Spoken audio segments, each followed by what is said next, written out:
Video like जरूर कर लीजिए और ऐसे वीडियो लगातार फ्री में पाने के लिए चैनल को तुरंत सब्सक्राइब कर लीजिए और बेल आइकन को जरूर टैप कर लीजिए ताकि आगे भी सारे वीडियो आपको मिलते रहे। यूट्यूब में फॉलो करते हैं तो प्लीज ये वाला फ्री टेलीग्राम चैनल जरूर ज्वाइन कर लीजिएगा। सारे नोटिफिकेशन सारे अपडेट यहीं पे आते हैं, ध्यान रखिए।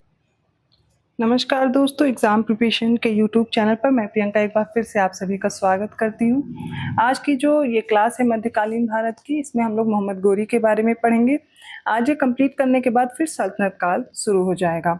तो इम्पॉर्टेंट क्लासेस हैं जो आप छोटे छोटे टाइम पीरियड में कवर कर सकते हैं आसानी से। और आपका मॉडर्न इंडियन हिस्ट्री हो चुका है, अब मैं मिडिवल हिस्ट्री करा रही हूँ, तो दोनों आप साथ में कंप्लीट कर पाएंगे। ठीक है, वो क्लासेस भी देख लीजिए और ये भी ज़्यादा समय भी नहीं लगना है।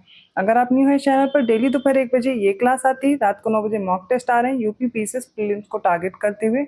आरओ का जो बच्चे मेंस दे रहे हैं उनके लिए भी इंपॉर्टेंट है। इसके साथ ही अगर आप पेड कोर्स में इंटरेस्टेड हैं, अगर आपको लग रहा है कि आपको यूपी पीसीएस प्रीलिम्स एग्जाम देना है और अब इस बचे हुए समय में आप कैसे सारी चीज़ें तैयार करें, कैसे सारे सब्जेक्ट को कवर करें, प्रैक्टिस करना है, तो ये सब चीज़ें आप एक साथ कर सकते हैं। किसी भी कंटेंट के लिए आपको भटकना नहीं है, सारा स्टडी मटेरियल एक साथ मिल जाएगा। वो भी आपको मिलेगा स्टडी फॉर सिविल सर्विसेज के कोर्स से।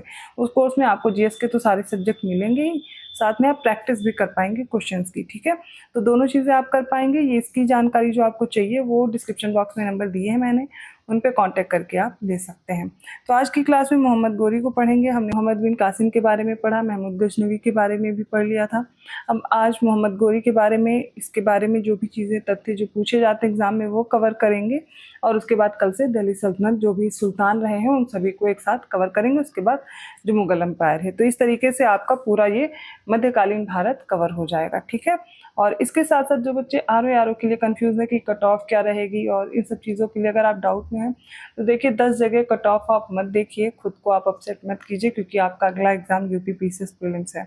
जब तक आयोग के द्वारा रिजल्ट नहीं दे दिया जाता, आप खुद नहीं कंफर्म हो पाएंगे कोई कितनी कट ऑफ बता रहा है, कोई ज़्यादा बता रहा है, कोई कम बता रहा है। पेपर आपने दिया, आपको पता है कि पेपर कैसा था, टफ था, इजी था, मॉडरेट था, ये आपको पता है क्योंकि आपने एग्ज़ाम दिया। जिन्होंने नहीं दिया वो नहीं बता सकते, तो उसके लिए परेशान मत होइए। आपका काम है पढ़ाई करना, अच्छे से आपके अगले एग्ज़ाम जो है उनको टारगेट कीजिए और अच्छे से पढ़ाई कीजिए, आगे का एग्ज़ाम दीजिए। क्योंकि अगर आपका एग्ज़ाम क्वालिफाई होता है तो फिर आपके पास टाइम कम होगा, तो ये टाइम नहीं वेस्ट होना चाहिए। आप प्रीलिम्स दीजिए यूपी पीसीएस का, और साथ में वो जीएस जो है वो आपका तैयार हो जाएगा आरओ के लिए भी। ठीक है, तो कोई कमी मत रखिए जीएस सेक्शन में।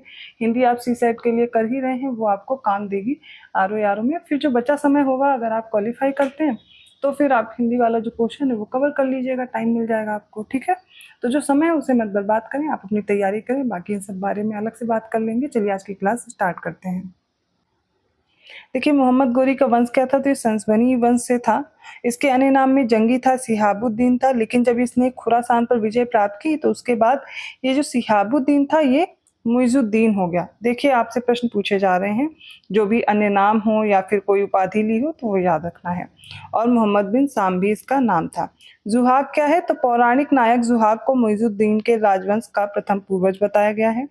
अब जो तबकाते नासिरी है, ये जो मिनहाज के द्वारा लिखी गई है तबकाते नासिरी, तो इसमें जो मोहम्मद गोरी की जो भी विजय हैं उनका विवरण मिलता है। तो हमें जो इतिहास के बारे में जानकारी मिलती है, आपको पता है, किसी ना किसी पुस्तक, किसी ना किसी यात्रा वृत्तांत से हमें पता चलता है। ठीक है, तो यहाँ पर मिनहाज की तबकाते नासिरी इंपॉर्टेंट हो जाती है। अगर मैच करने के लिए बुक आई तो आपको ये याद रखना है। अब बात करते हैं 1163 ईस्वी में क्या हुआ। गयासुद्दीन गोर का शासक बन जाता है। फिर 1173 ईस्वी में मोहम्मद गोरी गोर का शासक बनता है। और 1175 में जो मोहम्मद गोरी अपना पहला आक्रमण कहाँ करता है, मुल्तान के करमाथी जाति के सियाओं पर करता है। मुल्तान के साथ गोरी ने उच्च और निचले सिंध को भी जीत लिया था। फिर 1178 में गोरी ने गुजरात पर आक्रमण किया। यहाँ के शासक मूलराज या भीम द्वितीय ने गोरी को पराजित किया था, याद रखिएगा। यहाँ भारत में गोरी की यह पहली पराजय थी। तो आप ईयर याद रखेंगे, कब उसने कहाँ पर आक्रमण किया, कहाँ पर उसको जीत मिली, कहाँ पर पराजय हुई है। ठीक है, फिर 1179 में क्या होता है, गोरी ने पंजाब में गजनी वंश के अंतिम शासक जो खुसरो शाह था उस पर आक्रमण किया। और 1186 में गोरी ने पेशावर की राजधानी लाहौर को जीत लिया। और 1185 में गोरी ने सियालकोट पहले जीता, फिर लाहौर को जीत लिया। 1188 में गोरी ने भटिंडा अभियान किया और तबर हिंद के किले को जीत लिया। और यही घटना तराइन के प्रथम युद्ध का तात्कालिक कारण बन जाती है। तो आपके इसके के जो इंपॉर्टेंट युद्ध पूछे जाते हैं वो आपको पता है, तराइन का युद्ध पूछा जाता है, लेकिन उससे पहले भी कुछ जो इसके आक्रमण रहे वो आपको याद रखना है कि मुल्तान को जीता था 1175 के आसपास, है ना, याद रखिएगा। इसके साथ साथ ये उच्च और निचले सिंध को भी जीत लेता है। 1178 में गुजरात पर आक्रमण करता है, लेकिन यहाँ पर इसको पराजय मिलती है। फिर 1179 में इसको खुसरो शाह पर आक्रमण करता है ना, पंजाब में लाहौर को भी जीतता है, सियालकोट को जीतता है। फिर ये क्या करता है, भटिंडा अभियान करता है, और तराइन के प्रथम युद्ध का कारण भी ये भटिंडा अभियान था। यहाँ तक तैयार हो गया, चलिए आगे बढ़ते हैं। देखिए यहाँ पर जो भी लिखा है सब कुछ रटने की जरूरत नहीं है आपको, मैं बार बार कहती हूँ आप कोई भी चीज रटिए नहीं, आप मुझसे सुन रहे हैं एक बार रीड कर लीजिए, ठीक है। और जो आपको नहीं याद आ रहा है वो बस एक छोटे से नोट के फॉर्म में जो आप शॉर्ट नोट्स बना रहे हैं हर सब्जेक्ट का वहां पर पास में लिख लीजिए। फिर 1191 मोस्ट इंपॉर्टेंट फैक्ट आपका यहाँ पर ये और ये है, ठीक है, कि मोहम्मद गोरी और पृथ्वीराज तृतीय चौहान के बीच भटिंडा के निकट तराइन का पहला युद्ध हुआ था, जिसमें मोहम्मद गोरी की पराजय होती है।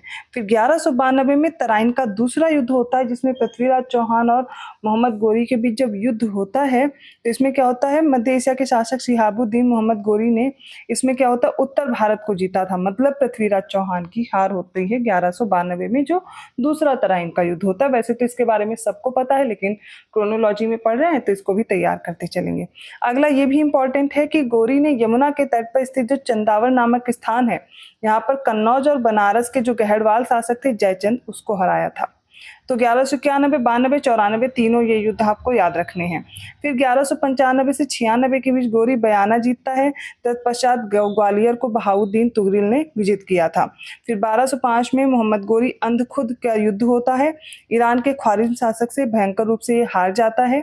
15 मार्च 1206 ईस्वी में मोहम्मद गोरी की सिंधु नदी के तट पर दमयक नामक स्थान पर शाम की नमाज पढ़ते समय किसी ने इसकी हत्या कर दी थी। कब? 15 मार्च 1206 में। तो ये गोरी के जितने भी आक्रमण हैं उनको आपने क्रोनोलॉजी में देखा है। चलिए आगे देखते हैं। फखरुद्दीन राजी और नाजामी उर्जी ये गोरी के दरबार में थे। गोरी ने हिंदू देवी लक्ष्मी नंदी की आकृति युक्त सिक्के चलाया था। उस पर देवनागरी लिपि में क्या लिखा था? मोहम्मद बिन साम। ठीक है, तो ये याद रखिएगा, मोहम्मद बिन साम किसने अपने सिक्कों में लिखवाया है, किसने लक्ष्मी और नंदी की आकृति युक्त सिक्के चलाए हैं, तब वो कौन हो जाएगा? मोहम्मद गोरी को याद रखिएगा। भारत में जो एकता व्यवस्था है उसकी शुरुआत किसने की है? मोहम्मद गोरी। यहाँ से प्रश्न बनता है। तबकाते नासरी किसकी है? आपने अभी पढ़ा था, मिन्हाज की है। एक बार गोरी ने कहा था कि उसके दास ही उनकी आशाओं का आधार है, क्योंकि वे उसके सुदूर अभियानों का दायित्व संभाल सकते हैं, और उसने स्पष्टता कहा था कि उसके दास ही उसके पुत्र या फिर उसके बाद उत्तराधिकारी होंगे, और भारत में मुस्लिम राज की नींव डालने का श्रेय भी किसे जाता है? मोहम्मद गोरी को। इसके अलावा भी कुछ महत्वपूर्ण तथ्य हैं जो एग्जाम में पूछे जाते हैं, जैसे कि महमूद गजनवी का चंदेलों पर पहला आक्रमण कब हुआ? 1019 से 20 ईस्वी में हुआ था। ये समय और किस पर आक्रमण हुआ याद रखेंगे। उस समय चंदेल वंश का शासक कौन था? तो विद्याधर था। ये एक अकेला ऐसा हिंदू शासक था जिसने मुसलमानों को सफलतापूर्वक उनका प्रतिरोध किया था। और महमूद गजनवी जो शिक्षित और सुसभ्य माना जाता है, उसका दरबारी इतिहासकार उतबी था। उसकी पुस्तक क्या है? तो किताबुल यामिनी अथवा तारीख़ यामिनी नामक ग्रंथ की उसने रचना की। फरिश्ता जो कि 1560 से 1620 तक उसका समय दिया गया, इसने तारीख़ फरिश्ता या गुलशन इब्राहिमी नामक पुस्तक लिखी। याद कैसे रखेंगे? उतबी की आपको याद रखना किताबुल यामिनी या फिर तारीख़ यामिनी। ठीक है, इसके अलावा फरिश्ता की याद रखना तारीख़ फरिश्ता या फिर गुलशन इब्राहिमी। ठीक है, दोनों पुस्तक किसी तरह नाम आएगा, एक का आएगा कोई भी, मतलब इनमें से कोई एक नाम आएगा जिसको आपको मैच करना होता है। इसका पूरा नाम क्या था? तो मोहम्मद कासिम हिंदू शाह था। इसकी पुस्तक तारीख़ फरिश्ता बीजापुर के जो शासक थे इब्राहिम आदिल शाह, इनको समर्पित थी, इसीलिए आप यहाँ पर देखेंगे इब्राहिमी लिखा हुआ है। ठीक है, और फरिश्ता की पुस्तक है तारीख़ फरिश्ता, से याद कर सकते हैं आप। अगला देखते हैं, संस्कृत मुद्रा लेख के साथ चांदी के सिक्कों में जो महमूद गजनवी ने सिक्के जारी किए थे उसमें क्या देखेंगे? संस्कृत मुद्रा लेख मिलता है। तो महमूद गजनवी द्वारा चांदी के सिक्कों के दोनों तरफ दो अलग अलग भाषाओं में मुद्रा लेख अंकित मिलता है। अब ऊपरी वाले भाग में क्या होगा? जो अंकित मुद्रा लेख है वो अरबी भाषा में है, दूसरी तरफ संस्कृत में है, देवनागरी लिपि में। ठीक है, अल्पतगीन कौन था? तो 933 से 963 ईस्वी तक रहता है। ये अल्पतगीन बुखारा के सयानी शासक अब्दुल मलिक का एक तुर्कदास था। फिर साहस और परिश्रम के बल पर हजीब उल हज्जाब के पद पर नियुक्त हुआ था। 956 ईस्वी में खुरासान राज्यपाल नियुक्त हुआ था, और इसने गजनवी वंश की स्थापना की थी, ये इंपॉर्टेंट है, और गजनी को अपनी राजधानी बनाया था। इस वंश का अन्य नाम क्या है? तो बामिनी वंश है। 963 ईस्वी में अल्पतगीन की मृत्यु के बाद उसका जो पुत्र है इस्तेहाक उसका उत्तराधिकारी बन जाता है। नेक्स्ट आता है सुबुक्तगीन। ये अल्पतगीन का एक दास था लेकिन बाद में उसका दामाद बन जाता है। और ये जो अल्पतगीन है इसने उसे अमीर उल उमरा की उपाधि दी थी। 977 ईस्वी में ये गद्दी पर बैठा, वस्त दवार, कुजदार, बामियान, तुर्किस्तान और गोर को जीत लिया था। चंदेल राजा विद्याधर ने महमूद गजनवी का सामना किया था। ये एक महत्वपूर्ण तथ्य, ये भी याद रखिएगा। तो मोहम्मद गोरी के बारे में जो भी इंपॉर्टेंट फैक्ट्स हो सकते थे वो हमने पढ़े हैं, बस यहीं से प्रश्न बन जाते हैं, इससे बाहर आपको पढ़ने की ज़रूरत नहीं पड़ेगी। इसके साथ साथ आपको क्या करना है, अब जो दिल्ली सल्तनत शुरू होगा तो अभी तक आपने जो पिछली 3 क्लासेस देखी हैं उनको रिवाइज कर लीजिए। कल से दिल्ली सल्तनत स्टार्ट करके हम जल्दी से उसको भी ख़त्म कर लेंगे। वीडियो अच्छा लगा तो प्लीज़ लाइक करना मत भूलिए। चैनल को अभी तक सब्सक्राइब नहीं किया है तो कर लीजिए। ऐसे ही इंपॉर्टेंट टॉपिक के साथ आती हूँ अगली क्लास में। और हाँ, अगर आपको अगली क्लासेस का नोटिफिकेशन आसानी से मिल जाए तो बेल आइकन प्रेस कर दीजिएगा। धन्यवाद।